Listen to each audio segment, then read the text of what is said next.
Good morning, everyone. Welcome to this rundown for global stocks and commodities for the 14th of August.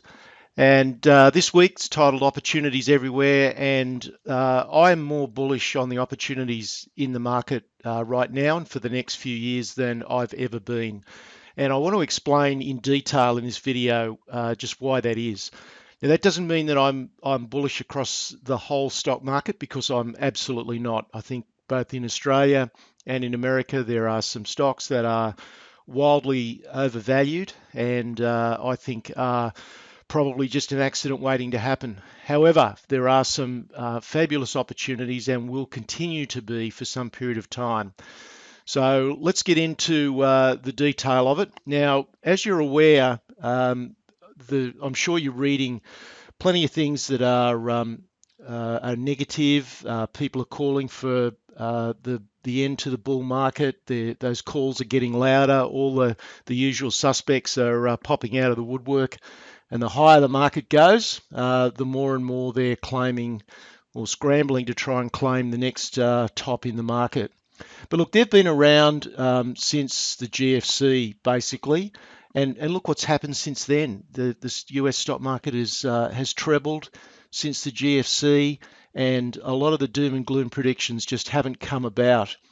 Now, I recently spoke at the Australian Investors Association National Conference on the Gold Coast, and I came away from that with a sense of there was a sense of caution and even negativity amongst a lot of the speakers. And in fact, one fairly high-profile speaker even said that basically he thought investors should get out of the market and get into bonds, which was quite an extraordinary statement. And I came away thinking that too many people are looking at the current circumstances and they're just asking the wrong questions. So rather than being fearful of what might happen, and there's been, this fear of what might happen for the last 6 or 7 years, and yet, look at the opportunities that you would have missed. So rather than being fearful of what could possibly happen, why don't you turn that around and ask, how can we take these circumstances and turn them to advantage and profit from them? So that's the fundamental reason why I'm more enthusiastic about the future than I've ever been. But let me put some more detail to that statement. So just to recap, and I think that conference was fairly indicative of the way that a lot of investors and traders are seeing things, that they're seeing the market just go higher and higher, and it sort of defies the fundamentals. And in some respects it does. But you've just got to go with what is, and there are some great opportunities. So a different question: how can we turn these circumstances to our profitable advantage? And without giving away specific detail, which obviously I keep for members of specialist share education, I've been covering this now for a number of years. The big picture turns in the market, and I think investors really should be looking forward with great enthusiasm. I really do. I just think we've got some opportunities of the decade sitting on our desk right now. The other thing that I get really cross about too is the mainstream just keeps trotting out this, this statement that if you want a higher return, you've got to take higher risk. And I just think that is an absolute myth. They say that because that's all they know. It's because it's mainstream thinking and everybody just accepts that it is the case. But there's a lot of mainstream thinking that is just absolutely plain wrong. And just as one example, and there's a number of ways that you can get a much better return and actually take less risk. But just consider this. What if you just cherry pick the best quality and best value stocks when they sell off a bit, and then actively manage them? So taking some profit along the way when they get a bit overvalued, and then buying back into them when they sell off. Now, surely that avoids owning poor stocks, which is what traditional diversification would have you do. It would have you own some good stocks, some average stocks, and some really bad stocks. So to me, that is just a stupid, pointless exercise. So it would avoid you owning poor stocks. You'd also avoid owning the good stocks when they become too expensive or when they stop trending. Now, it just requires you to be a little bit active, but that's not a particularly big deal, particularly if you're plugged into someone that can give you a sense of timing on the market. So I just absolutely refute this idea that to get a higher return means taking higher risk. I get a well above average return, and I believe I take less risk than traditional investing. The second key observation that I wanted to make is investors have been just too focused on yield, and they're forgetting about the value and therefore the risk that might be associated with A, the capital value of that stock, and B, that the yield that you get going forward. So I would really encourage investors to think about total return, and there are now some signs emerging. It's only preliminary, but definitely some signs emerging that this rotation from several years of absolute focus on yield, and now people are starting to think about, well, we've really got to get into stocks that can offer us some earnings growth. So turning to the American market, it was only up 1 point on the week, and it's really been becalmed for pretty much a month now. You may not like it. You know, it may defy what your logical or fundamental analysis might tell you about valuation, but you've just got to learn these days. You just stay with what is until it stops doing what it's doing. At the moment, the American market continues to work its way higher, and it's not really showing signs yet that that is going to correct. Now, the US dollar was down on the week. The expectations that the Fed may raise rates have faded another notch, so that took the US dollar down.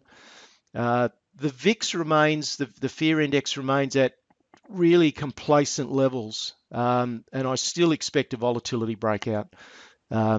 It's just too quiet, it's too calm. We will get some sort of pullback. I don't know what the trigger will be, but you just don't get these calm conditions remaining for a really lengthy period of time. And we're seeing the Nasdaq and the Russell 2000 indices. They're confirming this this new upleg in the S&P as well. I want to come back to the S&P towards the end of this video and just show you why I'm so confident that I'm not going to get caught out by another GFC or another decline like we saw in 2000 or 1987. I am absolutely of the opinion that you can spot these things many, many months in advance, and therefore the chance of being broadsided by some sudden correction, really you should just stop worrying about that. Aussie stocks, the Aussie dollar just continues to defy what the RBA would like and remains at the top of the trend channel. Finished 76.5 after hitting 77 during the week. Now that was partly with a stronger oil and lower US dollar price. So the stronger oil commodity helped the commodity currency, and of course the US dollar going a little bit lower helped push that up as well. The ASX 200 put on 34 points for the week, just under 1%. The banks are still weighing a bit on the index, as they should at this part of the cycle. And what we're seeing, though, is some great opportunities in really high quality stocks that have been trending very, very strongly. And around their earnings reports, there was some significant dips, but then they immediately rebounded very strongly. So that process is really paying some very handsome rewards. Let's have a quick look at some of the charts. This is the S&P that we look at every week. You can see here is the 2-year consolidation that started back in 2014. We got a minor break in January and February of this year. Looked like the markets were heading lower. We broke some key support levels, but it only lasted a few days, and then the market just went straight back up again, and we've clearly now broken into a new upleg. Let's look at the Nasdaq. So the Nasdaq setting new highs, so that's confirming. We're seeing a lot of positive trading action in technology in particular. And if we also look at the Russell 2000, it's also hitting new highs as well. So very, very positive around the markets. There's the US dollar, down a little bit on the week, but really still just trading within this bigger picture um, sideways move. So we really broke above some key resistance in January of 2015, so about 20 months ago. And we've just gone between 92 and 100 ever since then. So really just a big sideways consolidation. The Australian dollar managed to poke its head above the top of this trend channel. So we've been looking at this chart now for a long time, and you can see this very strong downtrending move in the Australian dollar. We've had a little peep above the top of the resistance level, top of the channel, but as you can see, closed back down again on Friday night. You've got to allow a little bit of overrun, top and bottom, so I'm not too concerned about this at the moment. And look, I think the Australian dollar is a self-correcting situation anyway. If the Australian dollar stays up around 80 or above, then the Australian economy is in a great deal of trouble, and that will flow through to all sorts of parts of the economy and also the stock market, and I think that will be a self-correcting mechanism. So I remain firmly of the view that the Australian dollar is heading down at least into the mid 60s, and I think most people would, most economists would agree with that. Just looking at the ASX 200, we've had a fairly nice rebound. We had some important resistance at 5,600. The index ran up to that exactly, pulled back a little bit, and has just really spent the last 2 weeks just consolidating those recent gains once it broke out above 5,400. So basically, we've just moved up into another slightly higher channel between 54 and 5,600 points. Turning now to precious metals, and this is the section of the market that I'm really most excited about. Now on the week, gold was flat and silver remains just below the $20 mark. And before I get any further into this, I just want to stress the point. My bullishness around precious metal stocks does not require significant moves higher in the underlying metals. The related stocks were so smashed, they were so oversold relative to the underlying metals between 2012 and 2015 that we are seeing a significant rebound, and we don't need the underlying metals to actually do very much at all. Now, I'm of the opinion that I think underlying metals will go up, but that is not a requirement for my bullishness on the sector. We're just seeing a reversion to the mean in the valuation of precious metal stocks relative to the metals. So the gold and silver stocks, particularly in America, advanced on the week. And again, they're showing excellent resilience. There's all sorts of reasons why there really should be some profit taking, a bit of a sell-off in gold and silver because of the massive speculative overhang in the futures market. There's a whole bunch of reasons why we should have seen some selling, but it just has not come through at any stage. Now, the precious metal sector has made huge gains so far, but my firm view is that this is just getting started. We're just at the start of a very lengthy, as in many years, and substantial percentage gains. And if things get ugly in the global economy and the financial system, then that's just going to add a huge amount of additional buying momentum.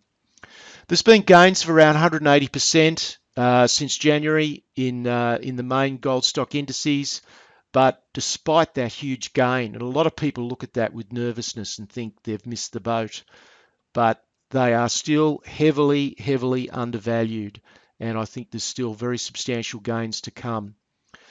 So we've not seen a burst of profit taking as would be normal, and again, that's a pretty positive sign. And there is a convergence of factors now that are likely to be fueling another surge in GLD. Just some of those are. There's been a massive outperformance so far of the GDX index relative to the S&P. And that's going to be attractive to fund managers who are underperforming. The fund managers that have held back, that haven't believed the trend in the market, and they've got to play catch up. Otherwise, they're going to lose clients and lose money. I mean, that's just the reality. They may not like the valuations either, but they can't afford to underperform. And this massive outperformance of GDX, and particularly now we're coming into a better seasonal time of year for gold stocks, it's going to influence some fund managers. We've got waning confidence in central banks, and I think that is part of the reason that's also fueling the move back into precious metals, because people are looking for an alternative that actually has some tangible value. You've got negative interest rates. That's a huge positive for gold and for silver, because it means that there's no interest penalty from being in those precious metals. You've got this extraordinary US election, which is it's a complete circus. You know you've just got to look at it and shake your head.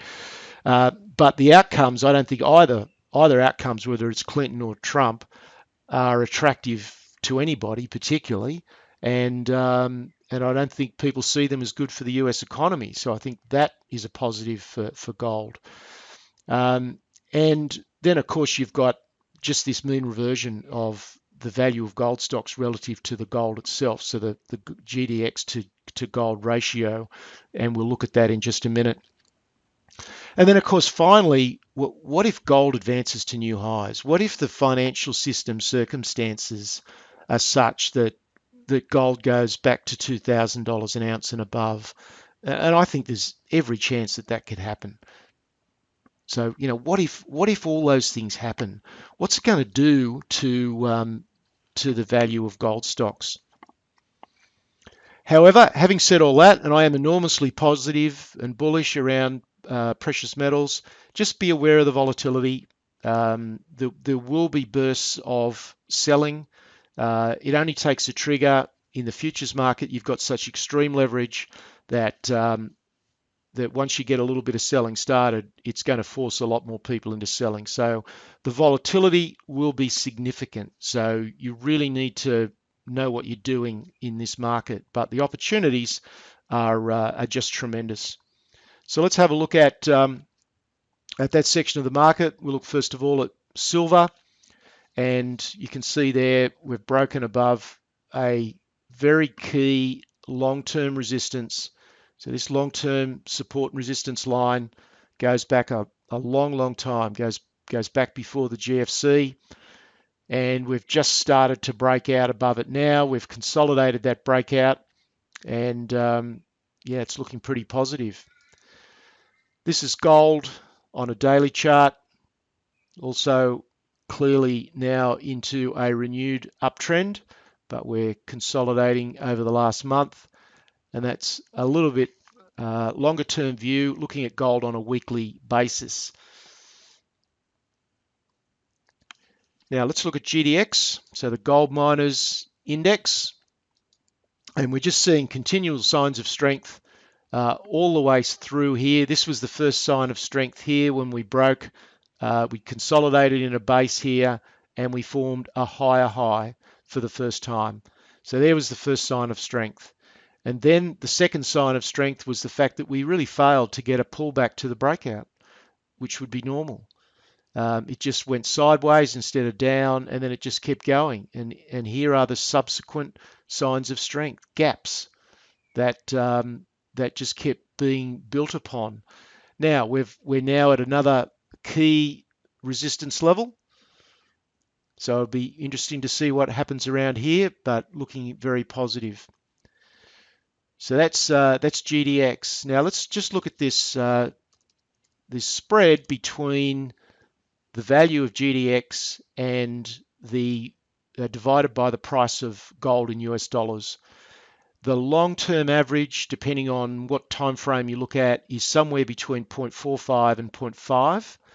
And you can see that we got down to an absolutely extreme low down here of 0.1. So that means that gold stocks were about 5 times undervalued compared to the price of gold. So no wonder we're getting the mean reversion that we are.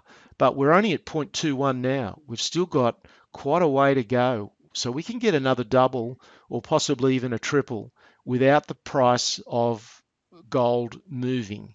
So that's the key thing. We don't need big outperformance here in gold.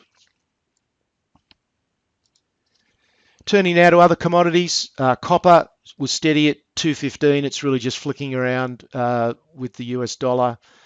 Crude oil, a little bit higher, up to $44. But again, not a lot of movement there. There's the spot copper chart. So just to wrap it up, and I do want to do one other thing before I finish, but just to wrap it up, I believe precious metals are the trade of the decade. I think it could be, if you play this correctly, it could be a truly wealth-changing opportunity for you, and therefore it's not something that you should be delaying on taking some action with. Periodically, there's going to be some extreme volatility. That's what makes it hard for people. This is not just a walk-up start where you just buy some gold stocks and sit on them for a few years. It'd be lovely if it was that simple. And look, if you were a robot and you had absolutely no emotions, then you could possibly get away with that. But we will see significant pullbacks in the price of gold and gold stocks. That could be of the order of 20, 30, 40%. That's what history shows us. And it's during those periods that really test whether you have conviction and clarity about what you're doing. So it's really getting through those periods that's the tricky bit. Now, that's at the average stock index level, the GDX level.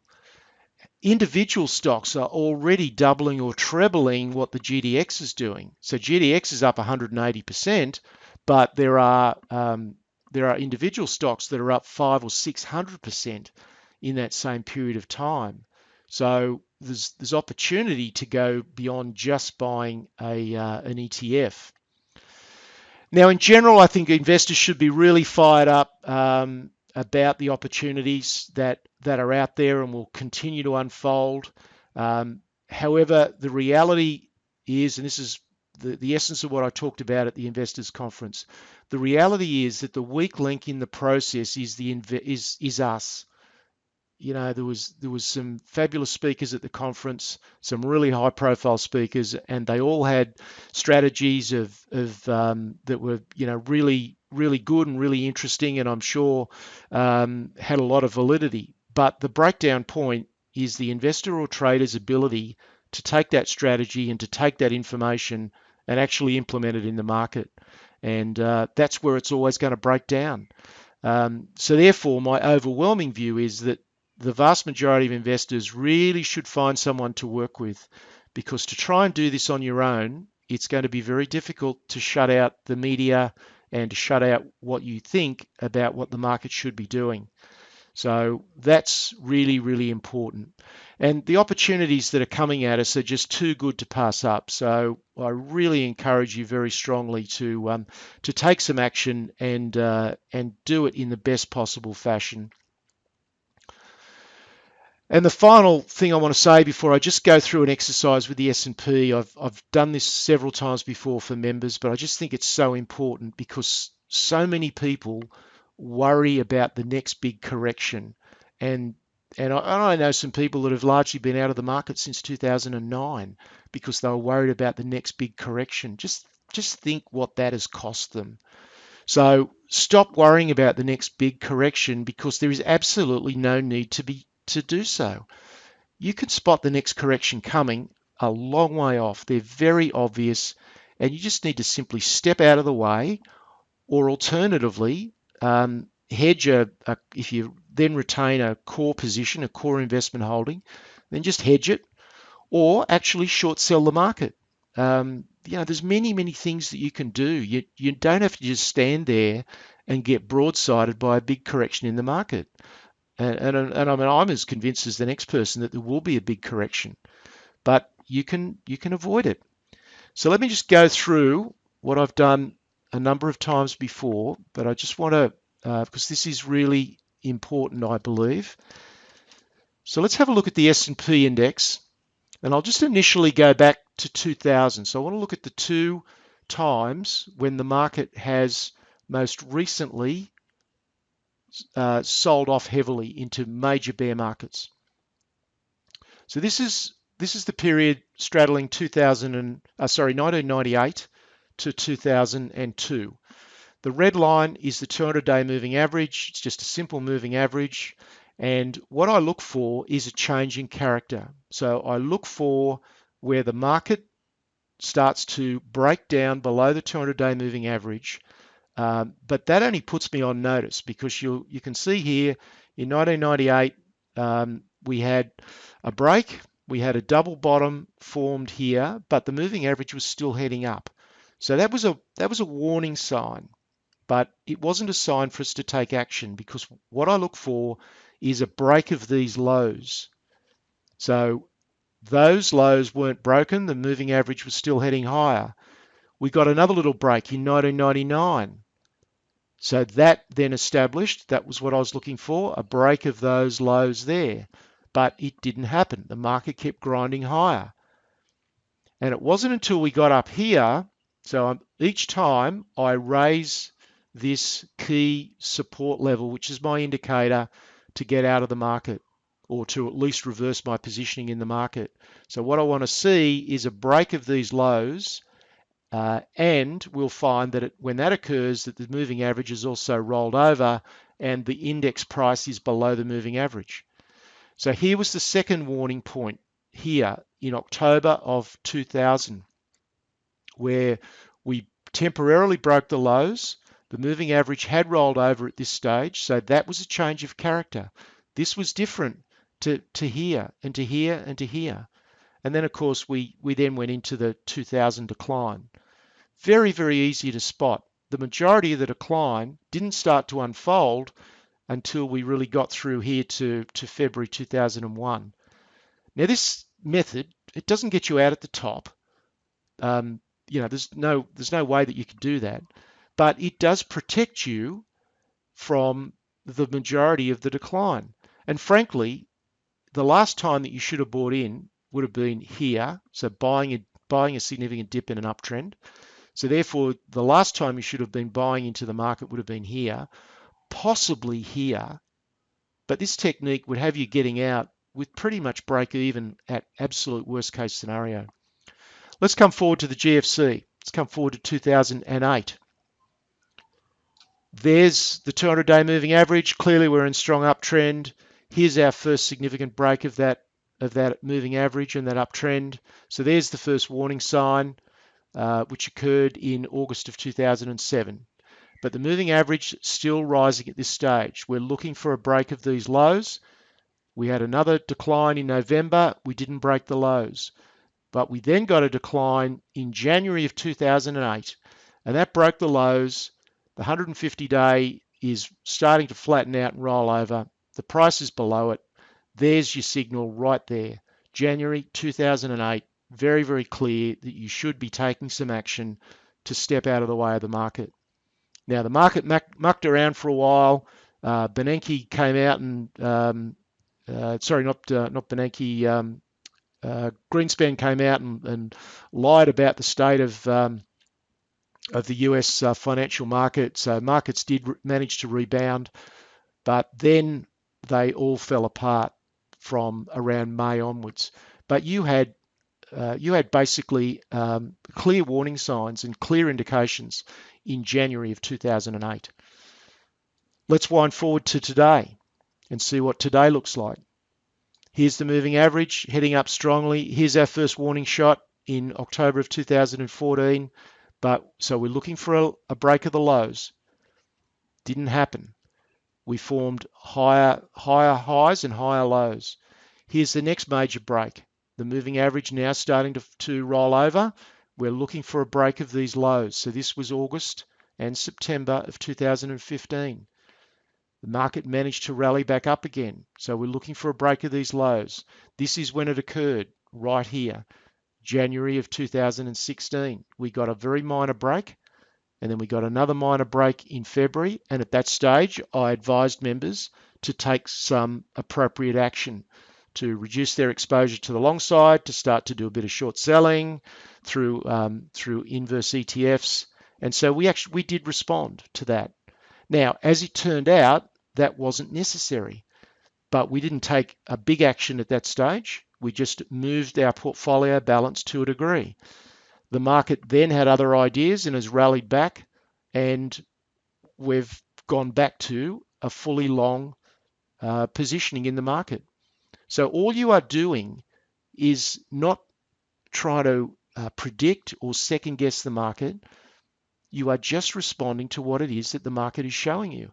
And I think if you use this methodology and your mind is open to acknowledge what it is that you see, then I just can't see how you're going to be caught out by a significant correction. So that's why I remain extremely confident and comfortable that you shouldn't be worried about the next big correction. So just to finalise then, and I guess members of Specialist Share Education are very clear on all this. So I'm really speaking to those who are outside the membership and would like some assistance to take advantage of what I think will just be a stunning period of opportunity. That's it for this week. Cheers.